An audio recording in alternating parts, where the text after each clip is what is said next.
कविप्रविश्य YouTube चॅनलवर मनपूर्वक स्वागत. एक समाजातलं विदारक सत्य,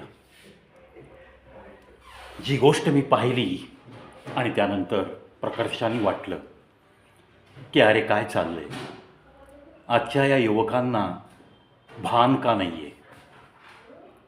आणि मग थोडंसं त्या युवकांच्या मनाला भले यातना झाल्या तरी चालतील, पण जे असं वागतायत त्यांना थोडा संदेश द्यावा असं नक्की वाटलं. माझा मोबाईल पडल्यामुळं त्याच्यात थोडासा बिघाड निर्माण झाला आणि म्हणून मी जुजबी ओळख असलेल्या एका मोबाईलच्या दुकानात गेलो. अर्थात तुमचा मोबाईल बिघडणं, तुमचा लॅपटॉप बिघडणं आणि नवश्रीमंतांची कार बिघडणं ही तशी पाहिली ना तर मोठी संकट आहे. त्याचं कारण एकच, लॅक ऑफ नॉलेज. तुम्ही वापरत असलेल्या वस्तूबद्दल तुम्हाला नसलेलं ज्ञान आणि मग त्या तुमच्या अज्ञानीपणाचा गैरफायदा घेण्यासाठी टपून बसलेले दुकानदार, गॅरेजवाले आहे ना. या अनुभवातनं प्रत्येक मध्यमवर्गीय जातो. त्यामुळं तसं माझ्या मनामध्ये धाकधूक होती की आता ह्या मोबाईलचं काही मोठं काम निघेल का काय, आता ही लोकं अजून माझ्या यातल्या अज्ञानाचा काही गैरफायदा घेतील का काय. पण नेहमी गाठभेट आणि भेटेल तेव्हा खूप प्रेमाने बोलणं या भांडवलावर तसं पाहिलं तर माझं काम थोडक्यात झालं. जास्त खर्च न होता माझा मोबाईल दुरुस्त झाला.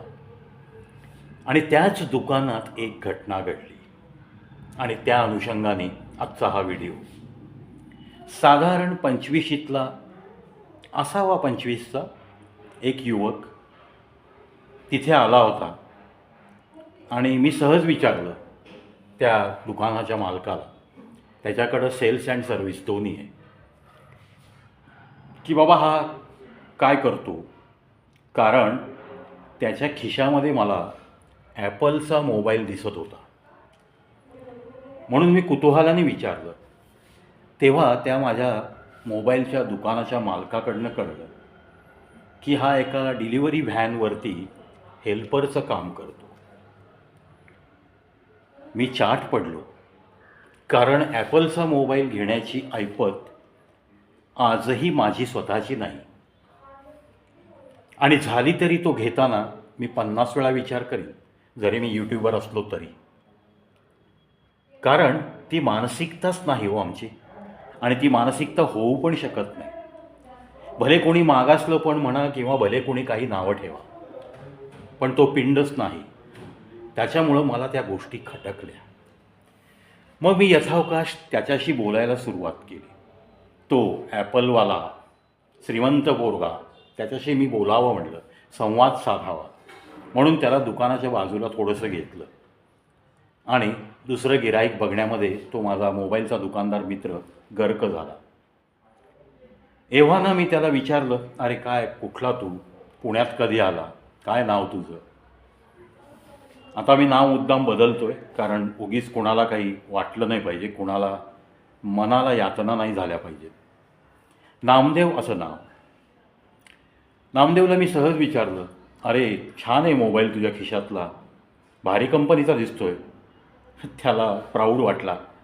तो पण लगेच खिशातनं मोबाईल काढून, ॲपलचा आहे साहेब, साधासुद्धा नाही, आपण ॲपल वापरतो.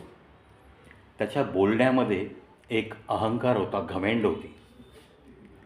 मग मी माफक त्याची चौकशी केली की नामदेवराव आपण काय करता. माझ्याकडनं आहोजाहोचा गुगली पडल्यानंतर बॅट्समन थोडा हडबडा गया. मी म्हणलं, अहो तसं नाही नामदेव, जरी तू वयाने लहान असलास तरी कर्तृत्वाने तू मोठा दिसतोस बाबा. हे बघ ना, माझा मोबाईल साधा आहे, तुझा ॲपल आहे, केवढी मोठी दरी आहे तुमच्या आणि आमच्यामध्ये. त्यामुळं माझ्या ओठातनं सहज लगेच आहोजाहो गेलं. म्हणलं, नाही हो साहेब, लाजवू नका, असं करू नका. असा अगदी विनंतीपूर्वक तो म्हणाला, काकुळतीला आला आणि मला म्हणला, मला अरेतुरेच बोला तरच मी तुमचं पुढचं ऐकून घेईन. बरं काय हरकत नाही नामदेव, मला तुला असं विचारायचं आहे की तुझं घर कुठे आहे, कोण कोण आहे घरी. मग त्यांनी सांगितलं, मला एक लहान भाऊ आहे, तो लहान भाऊ 9वीत शिकतोय आणि मी आत्ताच 2च वर्ष झाली नोकरीला लागलो आहे. पण 2 वर्ष झाली मी इमानदारीने काम केलं म्हणून माझ्या मालकाने मला 2,000 रुपये पगार वाढवला. म्हटलं किती होता पगार तुला? साहेब नाही 18,000 होता, आता 20,000 देत आहे. मग हा 20,000 झाल्यावर आपल्या या मालकांकडनंच मी हा ॲपल घेतला आहे. हप्त्यावर घेतला साहेब. त्यांना मी 8,000 दिले फक्त सुरुवातीला आणि आता हप्ता भरतोय. म्हटलं हप्ता कितीचा आहे? तो म्हटला 8,000 हप्ता आहे. म्हणजे जवळपास 1,00,000चा तो मोबाईल होता मित्रांनो ॲपलचा. आणि EMI 8,000 भरायला तयार आहे, 20,000 पगार. तो कट होऊन त्याच्या हातात किती येतो देव जाणो. एक डिलिव्हरी व्हॅनवरील हेल्पर म्हणून काम करणारा मुलगा, वय वर्ष साधारणतः 24-25, 2 वर्ष झाली नोकरीला लागून, म्हणजे तो गृहीत धरा 22व्या वर्षी लागला, आत्ता त्याला पगार वाढला आहे. 20,000 महिन्याला उत्पन्न असलेला, घरामध्ये आई वडील आणि एक छोटा भाऊ शिकणारा असलेला एक युवक, काय बरं त्याच्या डोक्यात फॅड? 1,00,000चा मोबाईल तो वापरतोय ॲपल कंपनीचा. मी तर असं ऐकलं आहे की एकतर तो ॲपल बिघडत नाही म्हणतात, पण बिघडला तर त्यांच्या त्या स्टोअरलाच जाऊन फक्त तो रिपेअर होतो. इतर कोणालाही त्याच्यातलं टेक्निक अजूनही माहीत नाही. म्हणजे सर्व्हिसिंग सेंटर कमी आहेत असा तो ब्रँड, फॉरेन ब्रँड. मी ज्या पद्धतीने सांगितलं की माझंही अजून धारिष्ट्य होत नाही ॲपल हा मोबाईल घेण्याचं, लाखाचा सोडा पण त्याच्या खालच्या रेंजचा सुद्धा घेण्याचा डोक्यात विचारसुद्धा मी करत नाही. त्यामुळं मला कुतूहल वाटलं. मी सहज त्याच्याशी मग गप्पा सुरू केल्या. काय मग सेल्फी काढतो की नाही या ॲपल मोबाईलनी? हा रोज सेल्फी काढतो साहेब. रोज ऑफिसला जाताना आरशासमोर तयार झालो की एक सेल्फी आपण काढत असतो. बघा ना 100-150 फोटो साठलेत साहेब म्हणला. आता इथला EMI द्यायला आलो, बरं झालं तुम्ही भेटला, तुमच्याशी जरा गप्पा झाल्या वगैरे. मग मी त्याची आस्थेने चौकशी केली की घरातली परिस्थिती काय आहे तुझी, वडील काय करतात? तर त्याने चक्क सांगितलं, वडील मार्केट यार्डमध्ये हमालीचं काम करतात. ठीक आहे, हमालाचा मुलगा कमी शिकला आहे, डिलिव्हरी व्हॅनवर लागला आहे, नशीब चांगलं आहे, एक फिक्स जॉब मिळाला आहे तुला पुण्यामध्ये. अरे पण हे दर महिन्याला तू 20,000मधले 8,000 EMIला घालतो, छोटा भाऊ शिकतो आहे, ह्याच्यापेक्षा तू दुसरं काहीतरी करू शकला असतास ना, साधा मोबाईल ठेवून पैसे वाचवता आले असते तुला. हे पैसे वाचवण्याचं गणित जर तुम्हाला या वयात नाही कळलं तर तुम्हाला वाढत्या वयामध्ये कुठेतरी गटांगळ्या खाव्या लागतात रे. मी समाज पाहिलेला आहे. मी माझी थोडीशी जुजबी त्याला ओळख दिली की अरे मी एक मोटिवेटरसुद्धा आहे, मी अधूनमधून काउन्सिलरचंही काम करतो आणि तुमच्यासारख्या लोकांना थोड्याशा प्रेरणादायक मी टिप्ससुद्धा देतो. कार्यक्रमातनं सुद्धा मी काही मोटिवेशनल टिप्स बोलता बोलता बोलून जातो. त्यामुळेच तुझी जरा मी आस्थेने चौकशी करतो आहे. तुला असं नाही का रे वाटत की तू छोट्याशा उत्पन्नात मोठा EMI भरतो आहेस आणि तू चुकला आहेस? तुला बाकीचं जीवनसुद्धा राहिलेल्या 10-12 हजारात जगता येत नसणार आहे, कारण थोडे तू घरात देणारच. हां, घरात देतो ना साहेब, 5,000 देतो म्हणला मी घरात. पहा, म्हणजे 20,000 पगार, 8,000 EMI गेला, 5,000 फक्त तो घरात देतो. राहिलेल्या 7,000त फक्त स्वतःची अय्याशी करणारा हा आजच्या युगातला युवक. ठीक आहे, शिक्षण कमी आहे, तुम्ही स्वतःला समजूत घातली आहे की मला आता जास्त मोठी नोकरी मिळणार नाही, मिळेल ते काम तुम्ही इमानदारीने करताय गेली 2 वर्ष, सो 100 मार्क्स टू यू, असंही मी त्याला बोललो. त्याची थोडी जिथं स्तुती करायची तिथं स्तुती नक्की केली, पण त्याला ही जाणीव करून दिली की अरे तुला आत्ता फक्त सेल्फी काढायला किंवा तुझं मोबाईलवर कोणतंही काम नसताना हा ॲपल जो हँडसेट तू घेतला आहेस, ज्याची आता 6 महिन्यानंतर तू जेव्हा विकायला काढशील तेव्हा अरे हा लाखाचा तुझा हँडसेट 20-25 हजारातसुद्धा कोणी घेणार नाही रे. कारण तो जुना म्हणून तो गंडला जाणार. तुला अनेक लोक टपून बसलेले गंडवायला तयार लगेच. तुझा हा 1,00,000चा हँडसेट 40,000त जरी गेला ना, तर तू मला येऊन भेट, मी तुला बक्षीस देईन, असं मी त्याला सुनावलं. म्हणजे आजच्या युवकांमध्ये ही जी काही क्रेज निर्माण झाली आहे की माझ्याकडे ॲपल पाहिजे, मला फिरायला गाडी पाहिजे, आपलं उत्पन्न कमी का असेना पण मी माझ्या उत्पन्नात माझा EMI भरणार. आईबाप काय का होईना त्यांचं तिकडे, लहान भाऊ शिकतोय, मला काय देणं घेणं नाही, त्याचं शिक्षण बापानी बघायचं, अशा प्रवृत्तीने जगणारा हा एक युवा वर्ग आजच्या समाजामध्ये मोठ्या प्रमाणात दिसतोय. आणि म्हणूनच उदाहरण माझ्या डोळ्यासमोर घडलेलं हे तुमच्या मनापर्यंत पोहोचवण्यासाठी हा व्हिडिओ. त्या लाखभर रुपयाचा 8,000 EMI देण्यापेक्षा या मुलांनी जर हेच 10,000 आपल्या आईकडे दिले असते आणि तिला सांगितलं असतं की या छोट्याच्या भविष्यासाठी तुला काय ठेवायचं ते ठेव, तुला काय घ्यायचं ते घे, किंवा इतर काही इन्व्हेस्टमेंटचे प्लॅनर असतात, हुशार व्यक्तिमत्व असतात, त्यांचा सल्ला घेऊन त्यांनी जर हे काही गुंतवणूक केली असती तर नक्कीच ती कुटुंबाला लाभदायक ठरली असती आणि त्याच्या भावी आयुष्यासाठी नक्कीच लाभदायक ठरली असती. पण असे विचार करणारे आणि असे विचार सांगणारे या भरकटलेल्या युवकांना लोक भेटत नाहीत. शेवटी त्याला मी एक 10 मिनटं बाजूला घेऊन फक्त तो आणि मी असेल अशा एका कोपऱ्यात घेऊन गेलो आणि त्याला थोडंसं मी हे समजावणीच्या स्वरात जितकं म्हणून सांगता येईल तितकं सांगितलं. 11व्या मिनिटाला त्याच्या डोळ्यात मी पाणी पाहिलं. म्हणजे त्याला पश्चाताप झाला. त्याला समजावून सांगितल्यानंतर त्याला त्याची चूक कळली. त्याचा लाखाचा मोबाईल त्याला आत्ता किती रुपयांमध्ये पडणार आहे. EMI अगदी राऊंडअप 8 नव्हता, 8,000वर अजून काही शेकडो रुपये. हे मी त्याला सगळं त्याचं गेलेलं व्याज ते गणित समजावून सांगितलं. आज तुझं स्वतःहून तू किती मोठं नुकसान करतोयस. पुढचं 1.5 वर्ष तू हातपाय हलवू शकणार नाही आहेस, बांधला गेला आहेस आणि गरज नसताना बांधला गेला आहेस. अरे ठीक आहे, आईबाप आजारी पडलेत, त्यांच्या उपचारासाठी खर्च झाला, मी मानतो तुला. त्यासाठी कर्ज काढलेस लाखभर रुपये, आईबापाला बरं करून तू घरी आणलेस दवाखान्यातनं आणि त्याचा तू EMI भरतोय, काहीतरी हप्ता भरतोय, त्या कर्जाचा हप्ता फिटला जातोय. अरे ते महानपण घे ना. तसा तू महान असतास ना, मी तुझ्या आत्ता चरणाला स्पर्श केला असता. असं जेव्हा मी त्याला बोललो तेव्हा तो खूपच खजील झाला. साहेब आता मी काय करू शकतो. मी त्याला इतकंच म्हणलं, आत्ता काहीच ही चूक दुरुस्त करण्यासारखी नाही आहे. आता एकतर हा हँडसेट तुझा जुना झाला, तू 2 हप्ते भरलेस, त्यामुळे याला किंमत येणार नाही आहे.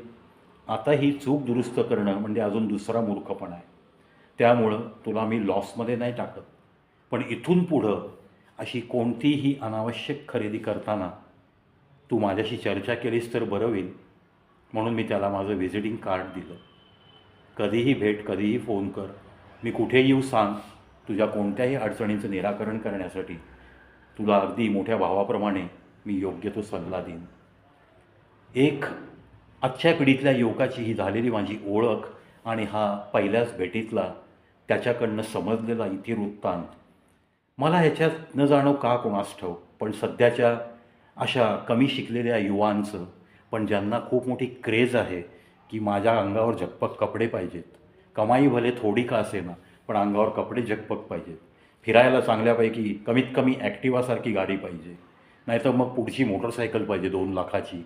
अशी जी काही एक स्वप्न बघणारी ही युवा पिढी आहे त्यांना थोडंसं मी सावध व्हा इतकंच सांगेन.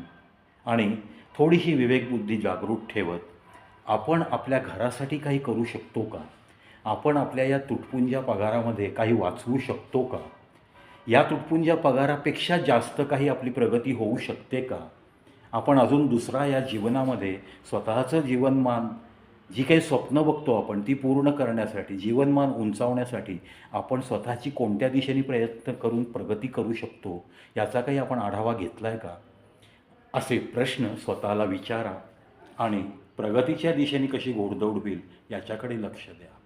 छोट्याशा उत्पन्नामध्ये मोठमोठे EMI आणि नको त्या गोष्टी करण्याकडे कल, नको त्या पर्चेसिंग करण्याकडे कल, ही गोष्ट तुम्हाला एक दिवस खड्ड्यात घातल्याशिवाय राहत नाही. आता तुम्ही म्हणाल प्रवी म्हणजे आम्ही काय असं मागासल्यासारखंच राहायचं का, आम्ही काय गरीब आणि दरिद्री म्हणूनच जन्माला आलो का, असेही प्रश्न निर्माण होतील तुमच्या मनात.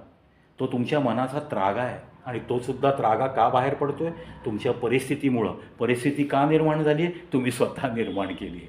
या सगळ्या गोष्टी त्या मी जेव्हा नामदेवला सांगितल्या तेव्हा तो खूप खजील झाला आणि एक कायमचा छोटा मित्र म्हणून तो आज माझ्यासोबत आहे. ठीक आहे, आता ह्याच्यापुढे त्याच्याकडनं कुठलीही मोठी चूक होणार नाही असं त्यांनी मला वचन दिलं आहे. सर, मी तुमच्या सल्ल्याने पुढची पावलं टाकीन असं म्हणून तो बारीकसा चेहरा करून त्याचा EMI भरून त्या दुकानातनं निघून गेला. नंतर मी त्या मोबाईलच्या दुकानदाराशी सुद्धा चर्चा केली.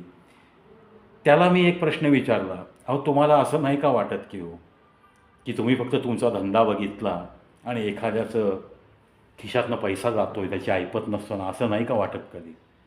तो म्हणला, साहेब असं मन घेऊन जर काउंटरवर बसलो तर मलासुद्धा माझं घर चालवायचं नसायचं. मला त्याचंही पटलं. बिझनेसमन हा बिझनेसमन असतो, त्याला त्याच्या दुकानातला माल खपवण्याशी मतलब असतो. त्यामुळं त्याला मी काही जास्त बोललो नाही. माझ्या मोबाईलच्या दुरुस्तीचं बिल दिलं आणि मी तिथनं काढता पाय घेतला. अर्थात या समाजाचं एक विदारक सत्य बघून बेचैन मनाने मी माझ्या घराकडं परतलो. मुलांनो, मित्रांनो, माझ्या सर्व युवा वर्गांना हात जोडून विनंती करतो की अंथरूण बघून पाय पसरा आणि तुमच्या इनिशियल स्टेजला तुमची नवी नोकरी, खाजगी नोकरी, कमी पगाराची नोकरी, त्याच्यामध्ये आपल्या अंथरुणातनं पाय बाहेर येणार नाहीत अशा पद्धतीनेच आपण वागलं पाहिजे. ही एकच गोष्ट जीवनात शिका, खूप जीवनामध्ये पुढे जाऊ शकता तुम्ही. हाच एक छोटासा सल्ला. योग्य वाटला ती लोक नक्की हा सल्ला मानतील. ज्यांना मी काही अतिरिक्त बोलतो असं वाटत असेल त्यांच्याशी मला काहीही त्यांच्याविषयी बोलायचं नाही आहे, कारण समाजामध्ये सर्व प्रकारचे लोक असतात हे पाहत पाहतच मी या कला जीवनात चालतो आहे, गेली अनेक वर्ष चालतो आहे. त्यामुळं तसा जे कोणी निगेटिव्ह बोलतील माझ्या या व्हिडिओबद्दल त्यांच्याशी मला काहीही देणं घेणं नाही. पण ज्यांना काही फ़ायदा होईल, दैट्स ऑल, बस वही मतलब है मेरा, और इस मतलब में मैं कामयाब हो सकता हूँ, इसीलिए ये व्हिडिओ. आवडल्यास अशा काही युवकांना तुम्हाला जे वाटतं आहे हा व्हिडिओ खरा आहे आणि असे काही तुम्हाला चेहरे डोळ्यासमोर येत असतील अशा सगळ्या युवकांच्या घरामध्ये हा व्हिडिओ शेअर करायला विसरू नका. जय हिंद, जय भारत.